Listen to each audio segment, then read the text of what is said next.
African civilizations. East Africa, land of the Zanj. Arabs called this land Zanj, which means burnt skin, referring to the people. They started to settle between the 7th and the 8th century. In the middle of the 10th century, a Persian sailed to the area with his 6 sons. Each son founded separate communities on the islands.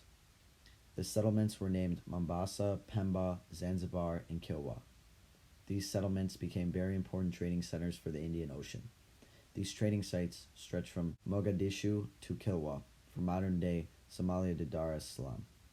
So in this photo you can see the separate islands. Each one of these sons created their own independent communities, as well as how big Land of the Zanj was, and they included on this map northern Madagascar as well.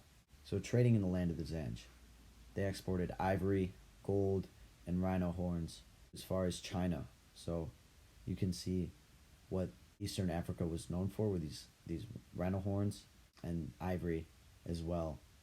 And so this is what they traded away for other resources. Trading was a big part of their culture and their society and their success, really. And so some of the merchants' palaces still stand to this day, and this shows how rich they were, and they could afford to build extravagant structures. So this is a structure, a rundown palace in Kilwa, which was one of the most significant cities of its day. It was very beautiful, most said, and it just flourished in trading. And so by the 12th or the 13th century, these separate groups united and became known as the Swahili. And so all these separate islands, they weren't unified. They didn't have one leader. So this led to war sometimes. These islands would fight amongst themselves for position and power and whatnot. And it was like this up until the 13th century. And once they became known as one group, the Swahili, most of the rulers of land, they had a ruling class, converted to Islam. And that's why we see many Arabic things in that area to this day. And so this leads us into the states of Africa, specifically West Africa, where the expansion of Islam brings political and economic change. So Islam rulers have an increase in power due to the introduction of written Arabic as the first written language and more Muslim law and codes being set in place. And the Sahara has an economic change because of the development of trading states, which causes it to grow into a world trade hub for trans-Saharan trade. And the Gao family becomes the first ruling Islam converts, which leads to by 1200 CE, most of the population being Islam. So the Kingdom of Ghana is the first major state. It starts in the upper Niger Valley, where the first great commercial state forms in Africa. It is basically a group of village farmers that unite because of climate conditions improving, and they form what is known as Wagadu, which is the Kingdom of Ghana. And it starts to grow and prosper from gold trade, and the introduction of the camel to the trade allows further growth because people can carry more. This was first recorded by Herodotus, who is an ancient Greek historian, further backing up the whole idea of gold growing Ghana. And trade is sustained by the growth of slave trade.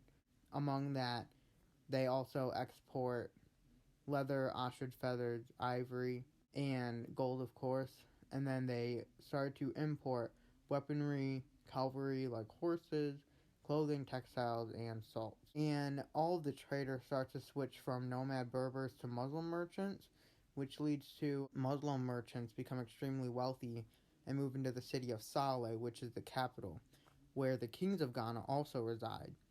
And so the kings were in charge of maintaining security and settling, and they were in charge of collecting taxes and maintaining order. And so the kings never really converted to Islam, but they did welcome Muslim merchant, and they did not disagree with people converting to Islam. This leads into the Mali Empire after the fall of Ghana, and Ghana declines from wars with Berber tribesmen, which forces it to split into new trading societies. It forms Mali in the west, Ghana and Bornu in the east, and then other small city-states such as northern Nigeria. And Mali also grows from gold trade, and their empire extends from Timbuktu to Gao, which becomes a commercial center for trans-Saharan trade. South of the Sahara, known as the Savannas, becomes an agricultural hub due to the high moisture, which allowed growth of sorghum and rice. Farmers down there start to unite and form villages, and their leaders are known as Mansa, which act as administrative and religious leaders who forwarded the taxes from the farmers to higher branches of government, such as the king. Primary wealth starts to be centered in the cities because that's where the merchants and the kings live. And then the biggest king of the Mali Empire is Mansa Musa, and he is known for his Islamic contributions, from encouraging buildings of mosques and the study of the Quran to introducing his subjects to Allah's message, which all just help grow Islam. And then the city of Timbuktu, also known as the Well of Buctu, is founded as a camp for caravan traders, but then under Mansa Musa starts to become an intellectual and cultural center hub for Western Africa. This is where schools of literature, science, and religion start to be founded.